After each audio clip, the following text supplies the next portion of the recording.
Adam Big Back Dudley, man, the one fighter in the series who actually tanked not just one but two Rakshas palms, point blank, mind you. The man whose back is so strong he was able to just lift himself back up like a zombie. The Eminem on trend, if you would. The Emperor, although he's never really won a match in the series. The All-American Studley. As you see, he's out there with that one absurdly beautiful Texas girl.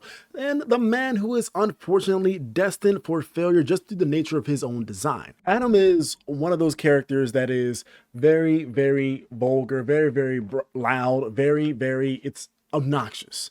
He is very obnoxious, and it's not even in a good way.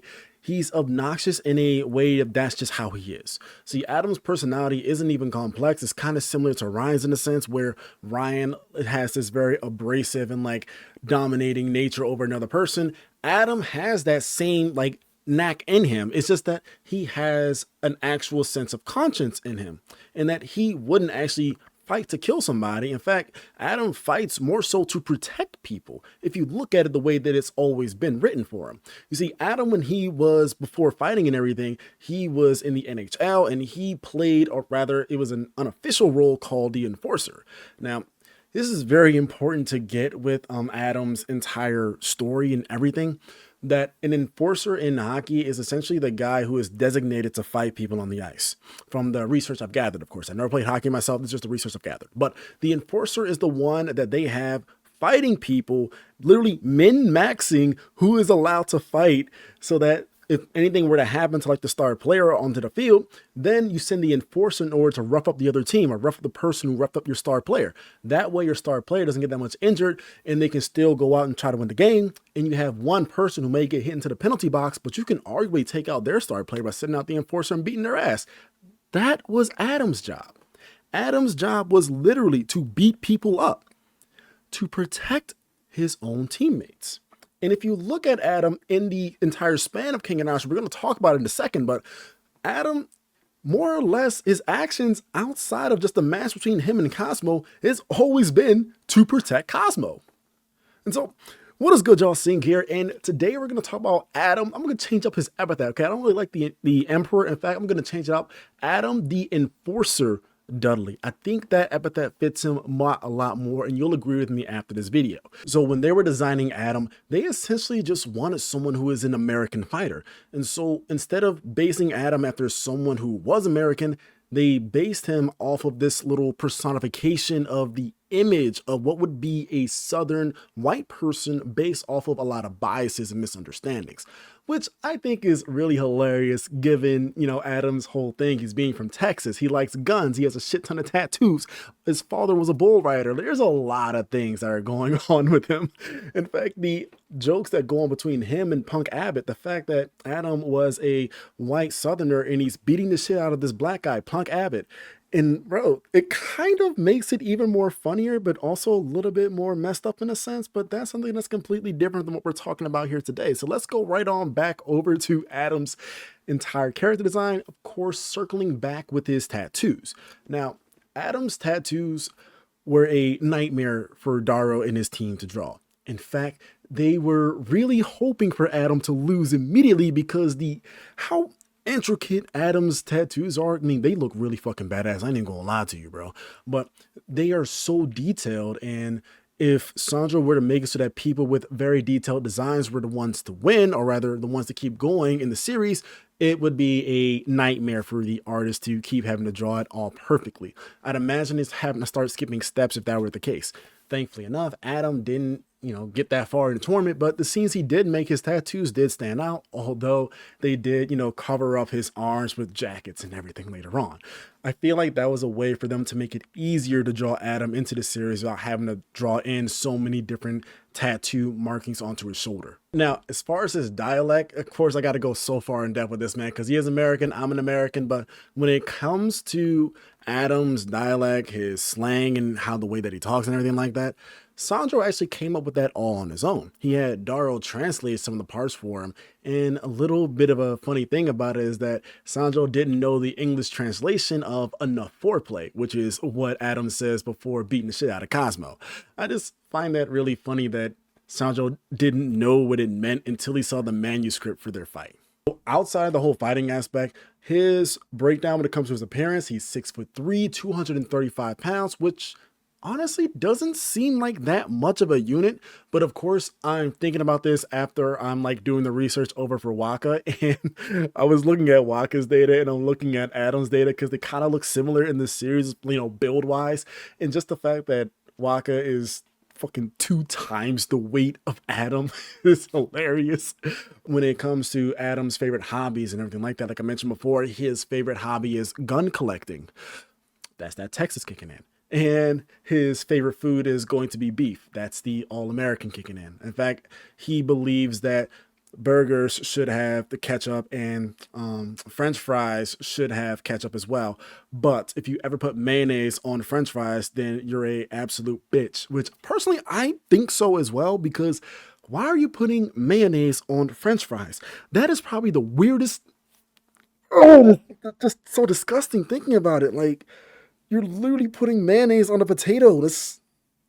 That just hurts my brain, bro. Anyways, let me just clear up his backstory before I explode my brain.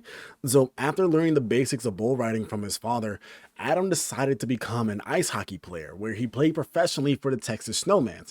Now, the Texas Snowmans aren't a real team in the NHL, which is kind of sad really, because I think that would be a very funny name in my opinion. But the only pro teams that exist for Texas are the Allen Americans, the Dallas Stars, and Texas Stars. Now, he was the team's enforcer, which in hockey is a person whose job is to fight on the ice. Pretty much, they're the ones that protect their teammates, usually the star players, and when someone makes a violent play like shoving or anything, they're the ones who puts their foot down and get the scrapping. Now, this was definitely the perfect job for Adam, because I feel like when someone once saw Adam fight on the ice, his coach probably looked at him and said, that punch was a little bit too good. And it's because unlike most people, when they're fighting on the ice, when you're fighting that unsteady surface, you can't exactly get your bearings in order to throw a proper punch.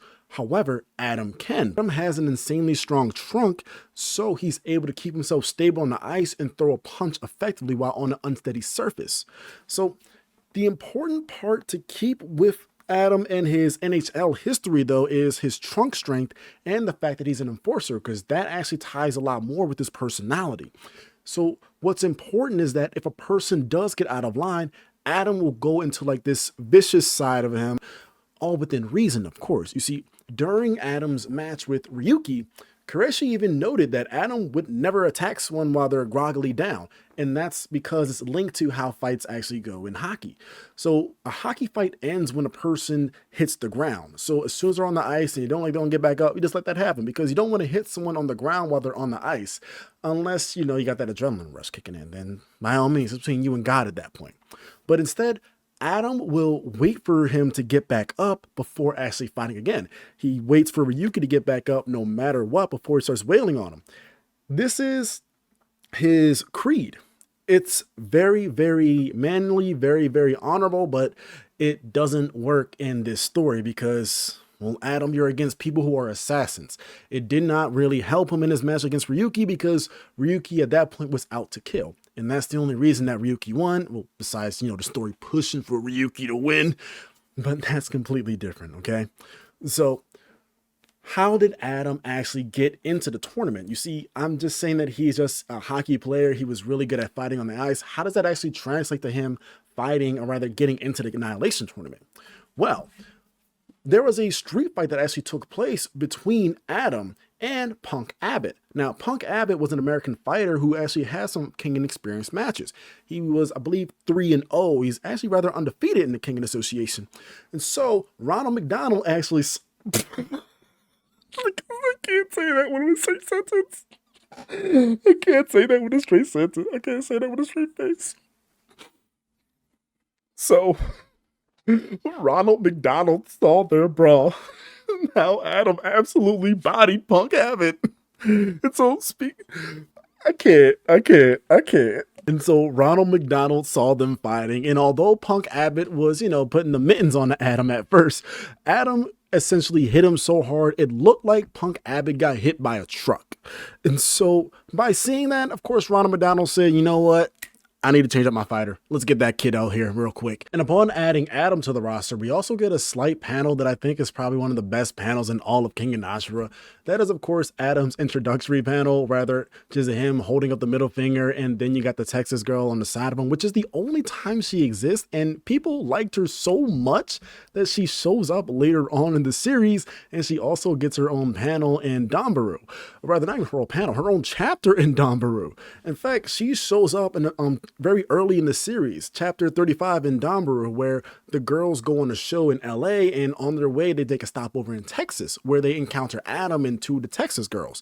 Then they teach the gang about how to use resistance bands, which, by the way, if you're not using resistance bands while training, you are doing yourself a disservice, because those things are a cheat code for games. Anyways, so Adam's personality is crude, rude, extremely offensive. In fact, this man is not at all afraid to cuss, use slurs, or anything like that. He's basically your Modern Warfare gamer back in, the early 2000s. But that doesn't mean he doesn't care about people. In fact, he just has a very expressive way of showing his emotions. So despite losing to Cosmo, they're actually extremely close and really good friends in the entire series, where Adam even helps out Cosmo during his match with Okoye by apprehending Kiyama alongside Nishihonji and Inaba. Now, this is very important to note, okay? Remember how I told you that Adam was an enforcer when he played in the NHL? This is exactly what he's doing here. So when he was helping out Nishihonji and Cosmo, he could have absolutely just beaten up Kiyama, but he didn't. He actually held back the monster within him, and then was actually yelling at Nishihonji for actually putting Cosmo into the tournament, or having him continue to fight, putting his life at risk. Because at this point, Adam is seeing himself like, bro, I'm literally out here trying to protect this guy, making sure he actually makes it to the finals so I don't look bad. Which is kind of like what you want to fight for someone else, because you know that if they win, you'll look better, as in like you lost to the champion. So it's not that much of a loss to him. So Adam is doing the exact same thing as he would as an enforcer, but in a very weird way. And so when you look at his interaction with Nishihonji, he's actually very aggressive. Mind you, Adam don't know any of these people. He has no kind of like, what's what I'm looking for? Adam has no kind of backstory to anyone here. This is literally just how he acts in front of him. And he immediately not only befriends Cosmo after losing to him, but he is hounding Cosmo's own employer that has known Cosmo for a very long time, just because he's putting Cosmo at risk. If that's not 10 toes down, I don't know what is. So after the events in Omega, his personality remains the same. He's essentially the guy who's just chilling around Cosmo and Kureishi, where I kind of feel sorry for Adam in a sense, because he has to deal with the headassery of both not only Cosmo and Nishihonji, but now Cosmo and Kureishi, where he does respect Kureishi immensely despite having to withstand his headassery and Cosmo's headassery. And if you've been keeping up with Striker Rich, you can now lump in Nozomi's headassery as well. So that's 1, 2, 3 pieces of headassery that Adam has to now eat face first. That's a lot. And that is a lot to deal with. So you can just imagine the amount of patience he has. In fact, you can see his patience slowly being drained away by this panel, where Kureishi and Cosmo are just like dancing on the ice while he's just staring at it alongside Koga. And so let's dabble a little bit onto Adam and how he actually fights and why he's training with Kureishi. You see, Adam's fighting style is, when he was in America, he was a street brawler, which doesn't really have that much martial arts, not even any kind of martial arts. What am I saying, bro? There's no martial arts prowess necessarily needed in street brawling. You just got to beat the other person up. It just so happens that Adam has so much punching power that his punches hit like a freaking truck. When he was beating up Punk Habit, he didn't beat him up. He hit him once with a jab, and it just floored him immediately. Because the erector spinae are these little tiny muscles that are connected to the spine and help keep your posture upright, his sense of balance is tremendous, and his endurance is crazy because of it. Because of his lats and back muscles are really, really strong, he was able to tank not just 1, but 2 Rakusha's palms from Ryuki. While Adam was training with Kureishi, see, we're going to go back to his fighting abilities here, because it's very similar to another character that I put into a high regard. Adam gained foresight during his fight with Ryuki, and being able to predict where he is after Ryuki had used Blink, and combining that with Adam's already strong and imposing physique, this man was basically a discounted suboptimal Nidon Monkbat, who in my humblest opinion is one of the strongest characters in the series, although he may have taken his own self out. But That's just my opinion, of course. So with that being said, let's go ahead and talk about Adam's match with Cosmo and Ashura, which actually begs the question. The fact that Adam was out here speaking English in the anime, then he started talking to them in Japanese. Adam's a little bit smarter than we might give him credit for. The fact that he knows both English and Japanese, the fact he's not just forced into only speaking Japanese. He does know English. So you know what? He get a little bit more knowledge specter right there. He get a little more points in IQ right there. I genuinely did not think about that. Because when you give a character who canonically does speak 2 languages, that's actually pretty smart. Okay, I ain't gonna lie. And so let's go on back to the fight again. So when they were fighting each other, Cosmo was getting a little bit of the upper hand during the match, but Adam was just trying to get a feel on how Cosmo was fighting, was trying to understand how strong this kid actually is. And then once he realized that all of Cosmo's punches were absolutely pussy shit, then Cosmo got his stuff rocked when Adam just reached over, gave him a little jab into the air, and it almost knocked Cosmo into the fucking dirt. Then Adam showed him what a real punch looked like, bouncing Cosmo off of the ground into the sky, just like Gojo.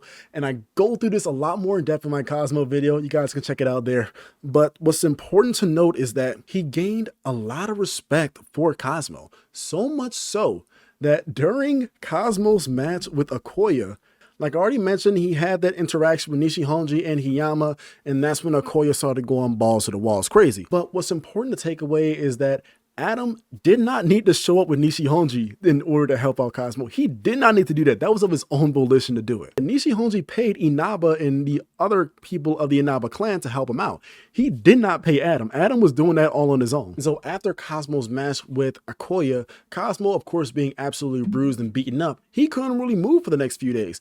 And so it was up to Adam to be the person to literally wheel Cosmo across the entire stadium. And during the Guardians coup, where Adam went on against 100, or rather, I'm gonna say 1v50 of the bodyguards. Adam took on 50 bodyguards for Cosmo and told him, nah, get out of here. I got it. That's no small feat at all. Kazi the Swift and Koga couldn't even handle just 20 people jumping them. So imagine, they got this man Adam tanking 50 people all with weapons. I'm just saying, bro. I'm just saying. So for the rest of Ashura, he just hangs out around Cosmo. Of course, he's there to cheer him on during his match with Oma. And that's pretty much where the story goes for him in Ashura, where he leaves off starting training with both Cosmo and Kureishi. In Omega, he doesn't actually have much of an appearance, but his introduction in Omega is pretty cool in my opinion. He's reintroduced by stopping a random guy from stabbing Koga with a knife just by kicking him several times.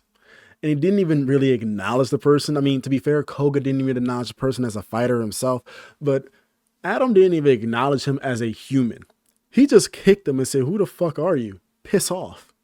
And then went to Koga and taught Koga how to ice skate in order to build up his trunk and stability.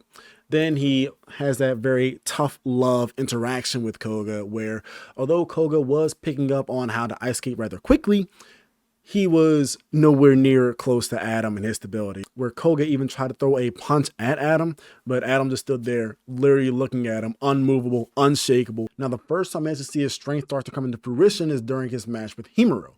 Now, Himuro, at this point, he already had a lot of fatigue going for him during his match with Haro, and that was no slouch of a match, of course. You got literally Himuro versus Haro, and both of them were going all out against each other for it. Himuro, though, came out on top during the match, but Himuro was really freaking tired, and it did not stop him. But it did not stop him during his match with Adam. In fact, it was an absolute slugfest and a brawl, but it showed that Adam is still on top when it comes to some fighters as just a striker.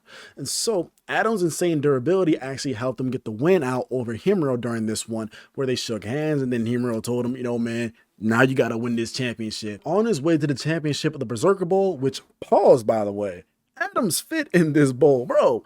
This fit, this outfit, this swag, this finesse. During his match with Ryuki, we actually see how strong this man really is.